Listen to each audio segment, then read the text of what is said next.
본문 말씀은 시편 3편입니다. 시편 3편 1절에서 8절까지의 말씀입니다.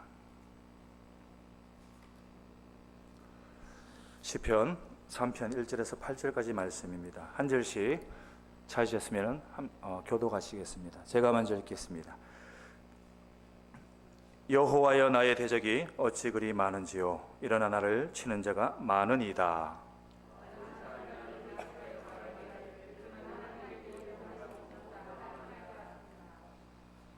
여호와여, 주는 나의 방패시요 나의 영광이시요 나의 머리를 드시는 자이시니이다.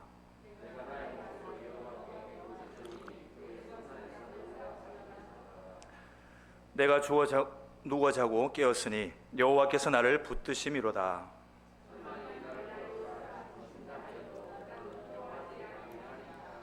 여호와여, 일어나소서. 나의 하나님이여, 나를 구원하소서. 주께서 나의 모든 원수의 뺨을 치시며 악인의 일을 꺾으셨나이다. 주의 복을 주의 백성에게 내리소서. 아멘. 할렐루야. 반갑습니다. 제가 이렇게 강대상에서 찬양하기는 제 평생 처음인 것 같아요. 아래쪽에서 찬양하다가 더 큰 부담이 됐는데 여러분들 어쨌든 너무나도 만나서 반갑고요. 제가 항상 만나면은 이런 인사를 합니다. 어떻게 보면 뻔한 얘기일 수도 있지만 우리가 항상 바라는 마음이죠. 앞뒤 옆에 계신 분 보고 이렇게 얘기합시다. 행복하세요. 행복하세요. 예, 상투적이죠.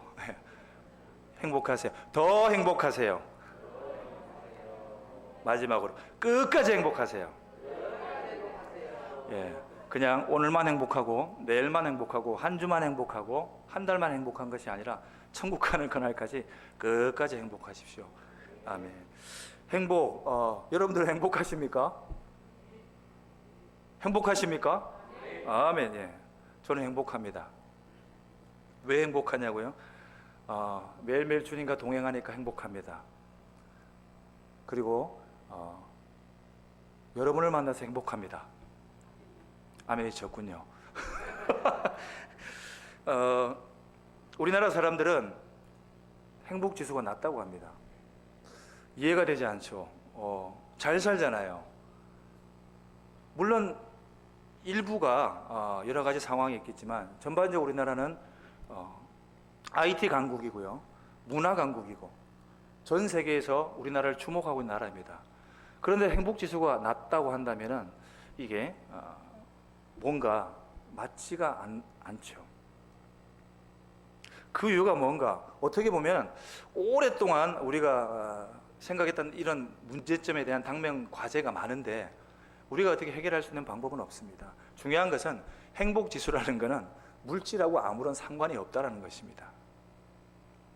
왜냐? 1억이 있으면은 1억에 만족을 해야 되는데 어떨까요? 2억의 욕심이 납니다. 내가 사는 아파트가 얼만큼 올랐는지에 관심이 세상 사람들만 있을까요? 저와 여러분들 다 있지 않을까요? 2억이 있다면은 3억에 관심이 생기겠죠. 이 물질의 욕심은 끝이 없습니다. 그래서 행복지수가 낮을 수밖에 없는, 오히려 행복지수가 높은 국가는 어디겠습니까? 우리가 다 알고 있잖아요. 우리가 흔히 말하는 빈민국들, 잘 살지 못하는 나라들. 왜일까요? 그들은 매일매일 만나를 주심에 감사하고 매일매일 살 수 있게끔 해주신 하나님께 감사하는 겁니다. 그러니까 우리는 날마다 감사 행복을 외치면서 내일을 계획을 하고 한 달을 계획하고 5년 10년 뒤를 계획을 하면서 그 행복을 끝까지 유지하려고 하는 그런 마음들이 있어요.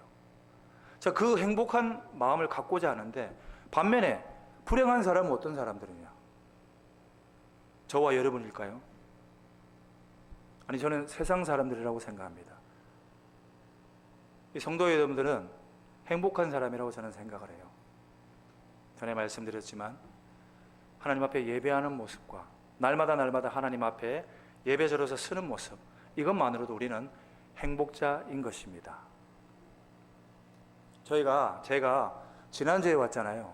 지난주에 왔는데 날씨가 많이 추웠어요. 많이 추워가지고 부산은 제가 알기로는 영하로 내려가는 경우가 겨울에 거의 없다고 들었습니다. 저희 장인어른이 말씀하시더라고요. 걱정하지 말라고. 근데 장인어른한테 전화해가지고 따졌어요. 영하 10몇 도는데요, 장인어른. 그 장인어른이 날씨는 내가 어떻게 할 수가 없다고. 예. 이렇게 목사님도 10년 만에 처음이라고 말씀하시더라고요. 예. 다 믿었었는데 우리가 어떻게 할 수가 없습니다. 행복한 사람은 어떻게 표현할까요? 이 추위에 대해서. 추워서 죽겠다? 아니, 저는 그렇게 얘기합니다. 너무 추워서 감사합니다.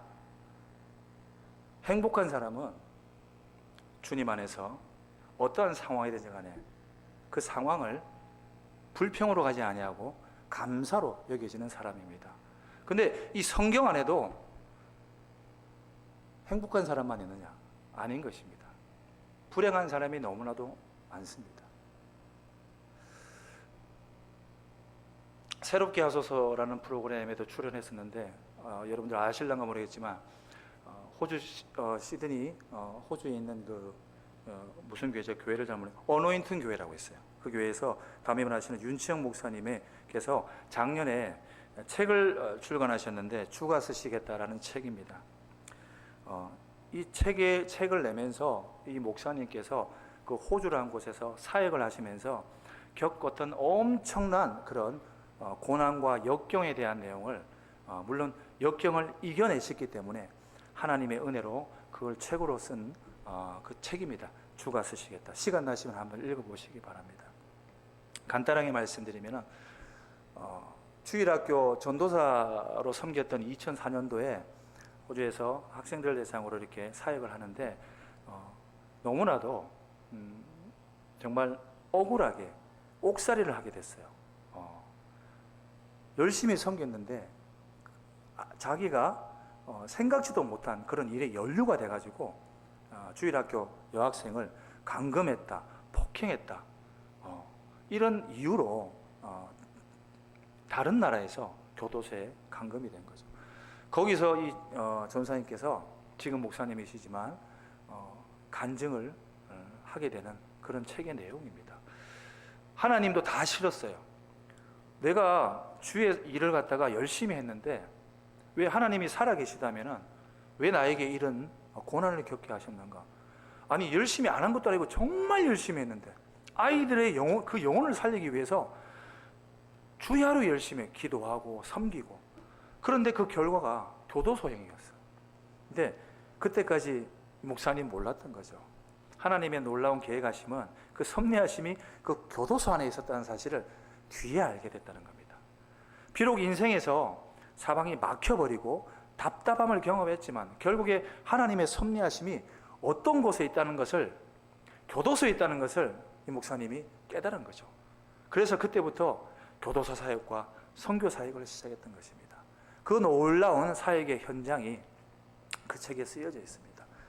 그 중에 짤막한 내용을 말씀드리면 책 안의 내용입니다. 한날은 빌딩 청소를 끝내고 그러니까 우리 새벽 기도하는 시간쯤에 집에 들어갔대요. 그때 자녀들과 아내가 잠을 자고 있었기 때문에 그냥 조용히 문을 따고 들어갔는데 그날따라 자기 아들이 주안이에요. 있는데 아이가 그 시간에 잠을 안 자고 밖에 나와서 기다리고 있더랍니다. 그래서 반겨 주안이한테 안겼답니다. 그런데 그날따라 내 안에 무엇인가가 뜨거움이 올라왔는지 자기 아들을 부르면서 주님이 생각이 났던 거죠. 주님 안에, 주 안에라고 울부짖으면서 힘들었던 생각과 여러 가지 고난 중에 있던 그 상황을 떠올리면서 하나님 앞에 결단하였던 그런 간증의 내용이 나옵니다. 사방이 인생이 막힐 때가 누구나 많이 있죠. 세상 사람들 얘기만 아닙니다. 하나님을 믿는 사람들에게도 그런 경우가 너무나도 많이 있습니다. 하지만 그럴 때 우리는 무엇을 바라봐야 되며 누구를 바라봐야 할 것입니까? 오늘 재봉을 한번 같이 읽어볼까요? 제목 다 같이 한번 읽어볼게요. 시작. 사방이 모두 막힐 때. 이 사방이 모두 막힐 때라는 제목으로 말씀 나눌 때 우리가 은혜를 나누고 함께 기도하기를 원합니다. 우리가 살면서 일이 잘 풀릴 때와 잘 풀리지 않을 때 솔직히 언제가 더 많습니까? 안 풀 때가 더 많습니다. 아니, 잘 풀 때 몇 안 될 수도 있어요. 시편은 150편인데 그 중에 다윗의 시편이 절반 이상이죠. 대부분 보면은 이 시편 안에 보면은 온갖 고난과 역경 속에 빚어지는 내용들이 많이 나옵니다. 그 가운데 주옥 같은 시편의 내용들이 나오는 거죠. 아마도 이 시편 3편은 다윗이 살아가는 그 인생 가운데 아마도 가장 답답하고 고난 중에 있었던 그런 마음과 상태가 아니었나 봅니다. 왜냐? 가장 사랑하는 아들로부터 배신을 당했기 때문입니다. 시편 이 3편의 제목을 부제목을 보면 이렇게 나와 있죠. 성경책에 보면 다윗이 그 아들 압살롬에게 피할 때에 지은 시인 것입니다. 압살롬이 누굽니까? 다윗의 아들 중에 외모가 가장 뛰어나고 머리가 가장 좋고 다윗이 기대를 가장 많이 하고 있었던 그런 아들입니다. 그가 아버지가 전혀 모르게 4년 동안 이 모든 것을 준비한 것입니다. 철저하게 반역과 음모를 꾸몄습니다. 군대를 모으고 조직을 강화하고 무엇보다 민심과 여론을 모읍니다. 아버지 다윗을 향한 민심이 자신에게 오도록 꾸미는 것입니다. 다윗은 너무나도 압살롬이 철저한 계획을 세웠기 때문에 전혀 내가 믿는 사람이 그런 일을 할 거라고는 의심을 하지 않았던 거죠. 그런 압살롬이 철저한 계획 가운데 다윗은 당하게 됩니다. 어느 날 압살롬이 왕을 선포하고 다윗 성으로 쳐들어옵니다. 그 보고를 받고 나서 다윗이 너무나도 당황하여 황급히 왕실을 떠나게 되는 것입니다. 오늘 이 시편 3편이 바로 이 시간에 그 시간에 드리는 기도인 것입니다. 성경을 읽다 보면은 다윗에게 발견되는 놀라운 점이 있는데 바로 무엇이냐? 아주 위급하고 수치스러운 시간, 그럴 때에 다윗은 기도를 놓지 않습니다. 성경에서 인생이 망한 사람 예를 많고요. 그 다음에 그 망했다가 다시 회복된 사람들도 많이 있습니다. 그런데 망한 사람들과 다시 회복된 사람들의 차이가 무엇일까요? 그것은 바로 우리가 너무나도 잘 알고 있는 기도입니다. 가인이나 에서, 엘리, 사울, 아합과 같은 사람들은 어떻습니까? 위기의 상황에서도 기도를 하지 않습니다. 하지만 아브라함과 야곱, 모세, 사무엘, 다윗, 요벨리야, 다니엘, 이들의 특징은 막히고 잘 되지 않을 때 그들은 기도를 합니다. 양쪽 다 일이 안 되는 것은 똑같습니다. 비슷한데 잘 풀리는 쪽은 어디입니까? 기도하는 것입니다. 엎드려 기도하는 쪽이 잘 풀렸다는 것입니다. 그러면은 다윗은 이때에 어떤 기도를 드렸는가, 그리고 어떠한 태도로 이 상황에 반응했는지, 이게 매우 중요한 것입니다. 왜냐하면 이 상황 가운데 다윗이 드린 기도를 하나님께서 들으시고 그리고 응답하셨습니다. 그리하여 다윗은 결국에 어땠습니까? 왕권이 회복이 되고 그 인생의 수치가 다시 한 번 더 영광으로 바뀌게 되었던 것입니다. 그래서 사방이 모두 막히게 되었을 때 다윗은 기도하면서 두 가지를 얻게 되는데요. 그 첫째가 바로 하나님께서 주시는 자긍심입니다. 1절, 2절을 보면은 다윗은 지금 두 가지 문제로 씨름하고 있습니다. 1절은 박탈감인데요. 압살롬이 자기를 배신하고 반역하여 왕궁을 빼앗은 일이 있습니다.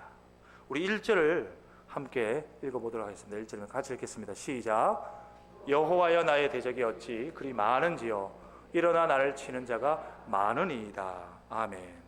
이것은 비통한 심정에서 나오는 어떻게 보면 고통의 탄식입니다. 너무나도 스트레스 많이 받는 일이죠. 더군다나 다윗은 아들 압살롬이 그 대적입니다. 타인이 아니라 내가 사랑하는 아들, 여러분 내가 사랑하는 자녀, 나를 대적하는 맞은편에 있다면 우리의 심정은 어떨까요? 아마 상상하기도 싫을 것입니다. 이 배신당함, 얼마나 큰 상실감이 다윗에게 밀려왔겠습니까? 이 박탈감은 당해보지 않은 사람들은 알 수가 없습니다. 무력으로 나를 짓밟고 내 소중한 것을 뺏어간다는 얘기입니다. 중요한 것은 그것도 괴롭지만 더 깊은 문제가 있는데 그것이 뭐냐면 2절에 나와 있는데요. 우리 2절도 함께 보도록 하겠습니다. 시작. 많은 사람이 나를 대적하여 말하기를 그는 하나님께 구원을 받지 못한다 하나이다. 아멘. 무엇입니까? 빈정됨입니다. 나를 대적하는 사람도 괴로운데 이 빈정됨이야말로 너무나도 우리를 힘들게 합니다. 그 빈정됨의 내용이 무엇입니까? 하나님께 구원을 받지 못한다. 집사님은, 장로님은 하나님께 구원을 받지 못합니다 라고 빈정됨을 받아보십시오. 얼마나 상실감이 생깁니까? 사실 일이 잘 되지 않을 때는 주변에 있는 사람을 만나기도 힘듭니다. 동창회 같은 데도 보십시오. 가면은 자기 잘난 맛에 자기 성공한 것도 얘기하고 좀 우쭐대고 하지 않습니까? 잘 되지 않는 사람들은 잘 나가기 힘들어요. 부끄럽기 때문에, 수치가 있기 때문에. 그래서 일이 잘 되지 않을 때는 내 주위에 누가 있는지를 잘 살펴보는 것도 매우 중요한 것입니다. 이 빈정됨이라는 것은 우리를 아주 낭망하게 만듭니다. 그리고 이 빈정됨이라는 것은 멀리 바라본다면, 내가 잘 알지 못하는 사람이 빈정거린다면 그나마 괜찮습니다. 하지만 가장 가까이 있는 사람, 자, 우리 교회 성도들 안으로 들어가 보면 마찬가지이지 않을까요? 남편이 또는 아내가 밖에서 일을 하고 예를 들어 스트레스를 많이 받고 집에 귀가를 했어요. 그러면은 열심히 했다라고 격려를 못할 망정 거기에 빈정됨으로 나아간다면 얼마나 힘이 되겠습니까? 어떻게 할 방법이 없습니다. 이럴 경우에는 격려밖에는 답이 없어요. 교회 안에도 보면은 우리가 작은 소모임들이 많이 있죠. 우리 교회는 또 동호회 모임도 있고 구역 모임도 있지 않습니까? 우리가 이런 모임들을 쉽게 생각하면 안 됩니다. 목사님의 말씀에 선포하심의 메시지를 통해서 우리가 은혜를 많이 받습니다. 그 받은 은혜로 한 주를 살아갑니다. 힘을 얻습니다. 그것만으로 끝이 아니에요. 함께 모여서 작은 조직이지만 구역이 모이고 동호회가 모여서 거기서 나누는 그런 일상 대화 가운데 서로 작지만은 위로의 말들, 격려의 말들을 주고받는 것입니다. 이 자리가 얼마나 위로가 되는지 정말 모릅니다. 다윗은 1절과 2절을 통해서 볼 수 있는 그의 심정은 박탈감의 상실감까지 빈정거림으로 인해서 완전히 심정이 무너져 내리는 그런 상황입니다. 근데 우리가 시편을 보면은 참 재밌다고 표현해야 되는지 잘 모르겠지만 시편의 내용들을 보면 그런 것들이 많아요. 반전이 많습니다. 기도하는 중간에 탄식이 변하여 찬양이 된다는 데 있습니다. 우리가 3절 한번 다시 같이 한번 보도록 하겠습니다. 3절입니다. 시작. 여호와여 주는 나의 방패시요 나의 영광이시요 나의 드시는 자이시니이다. 아멘. 자, 이 세번역 성경에는 이 3절 앞에 뭐가 있냐면은 그러나라고 이렇게 나옵니다. 그러나. 이게 시편의 전형적인 그런 반전의 그런 효과인데요. 다윗은 지금 배신을 당하여 상실감과 박탈감에 젖어 있습니다. 모든 사람들이, 상황들이 다윗을 떠나버리고 등을 돌리고 있습니다. 다윗은 눈물밖에 나오지 않고 어려운 상황에 있는 그런 상황입니다. 그러나 하나님께서는 지금 땅을 보면 탄식만 나오지만 이 다윗의 이 바라보는 시점과 부르짖음을 보면은 전혀 다른 결과가 나온다는 것입니다. 다윗은 땅을 바라보고 다른 곳을 바라보지 아니하고 이 시간 눈을 들어 하늘을 바라봅니다. 다윗의 믿음의 실력이 여기서 나오는 거죠. 믿는 자들의 믿음의 실력이 여기서 나오는 겁니다. 하나님의 은혜를 입고 사는 자의 실력이 여기서 나오는 겁니다. 낙마하고 쓰러질 때 세상 것을 부여잡지 않고 그냥 쓰러져 풀에 엎어져 있는 것이 아니라 주님을 바라볼 때 하늘을 바라본다는 얘기입니다.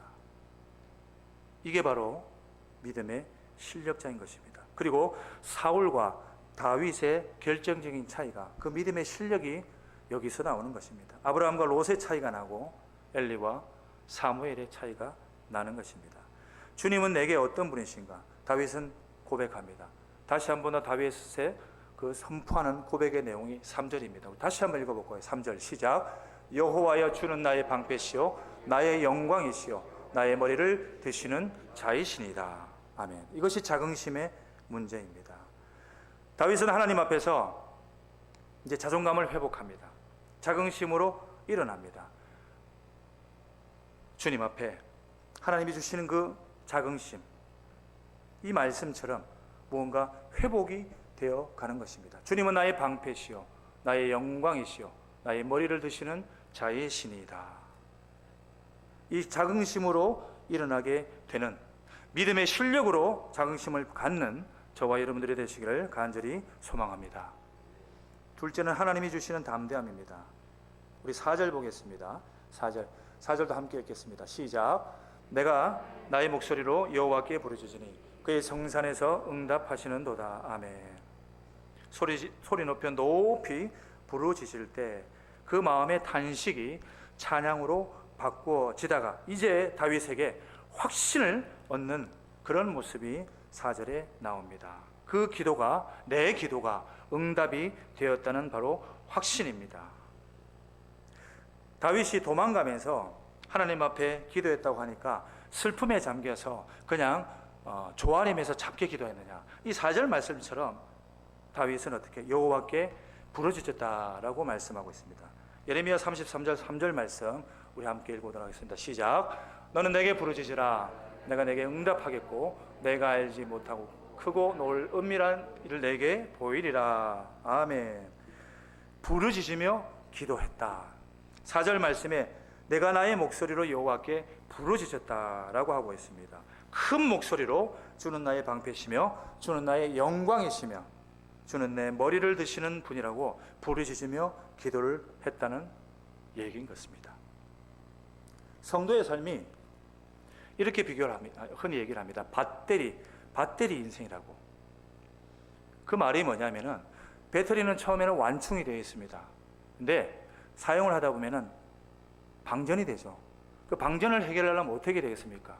다시 충전을 해야 되겠죠. 성도의 삶이라는 게 바로 그렇습니다.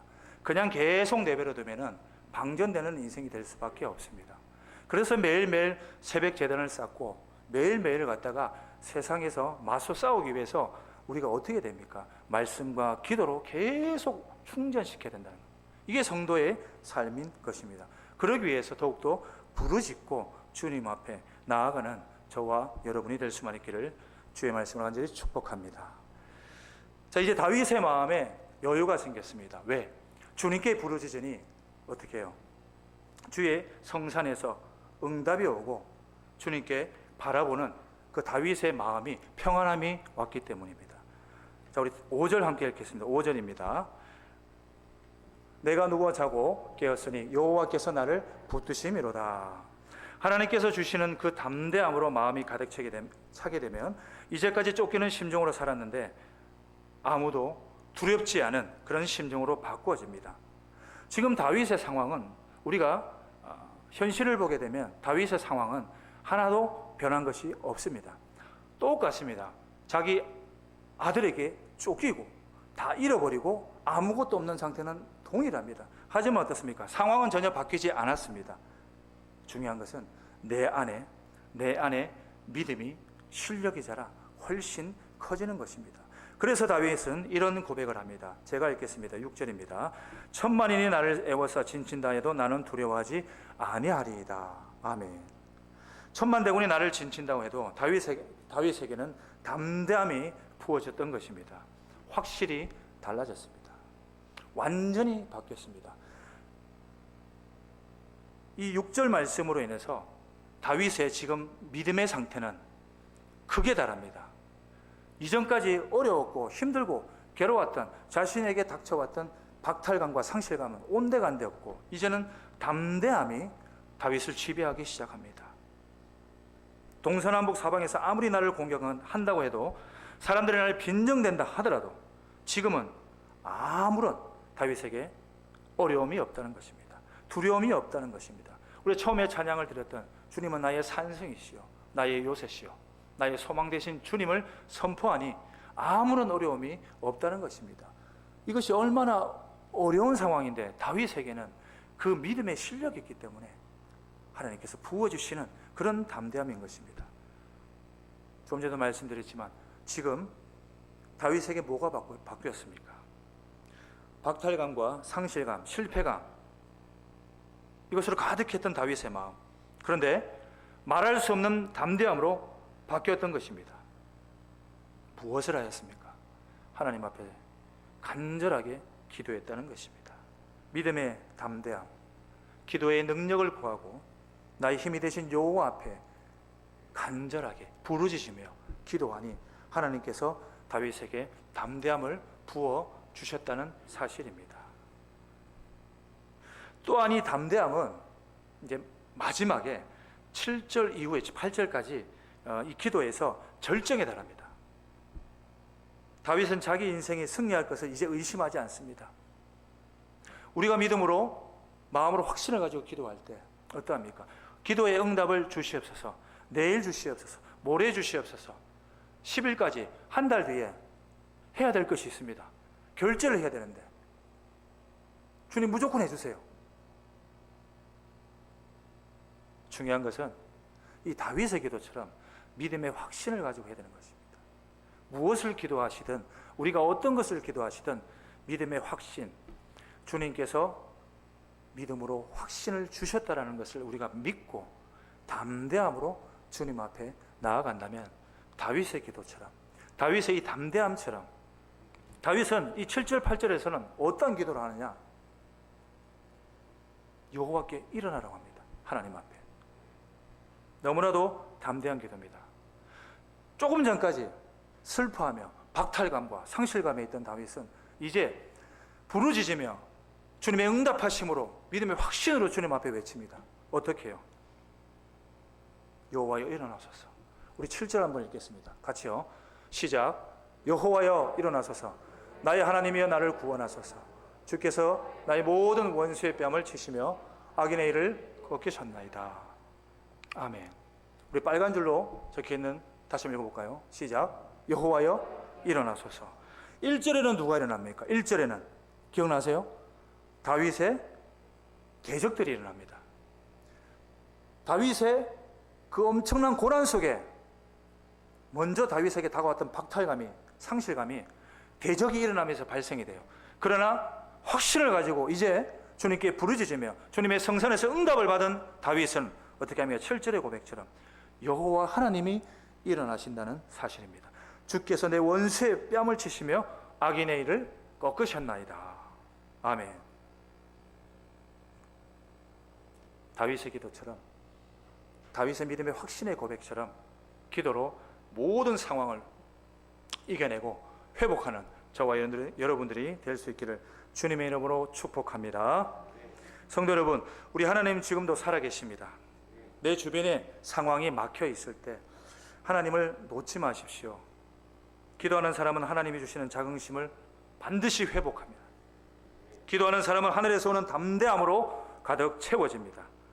아무리 다급하고 사방이 막혀도 우리에게 주어진 일이죠.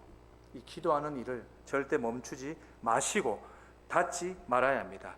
다 얻었다고 생각될 때에 하나님을 놓지 마시기를 바랍니다. 하나님을 버리게 되면 성도의 삶은 의미가 없습니다.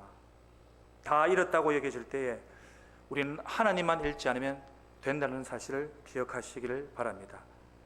하나님께서는 오늘 본문 말씀처럼 다윗의 하나님이십니다. 압살롬의 하나님이 아니십니다. 사방이 막혀 있을 때 하나님은 그 하나님을 붙들고 기도하는 사람이 하나님의 자녀가 될 것입니다. 하나님을 붙들고 하나님 앞에 나아가는 자가 하나님의 자녀가 될 것입니다. 하나님을 놓지 않는 사람에게 하나님은 오늘 우리에게 부어주신 말씀처럼 자긍심을 허락하시고 담대함으로 승리하게 하심을 기억하는 우리가 되어야 될 것입니다. 이것이 하나님께서 주신 우리와의 약속인 것입니다. 그 약속을 믿고 살아가시는 저와 여러분들이 될 수만 있기를 다시 한번 더 주님의 말씀으로 간절히 축복합니다. 아멘. 이 시간 우리 찬양하고 하겠습니다. 찬양.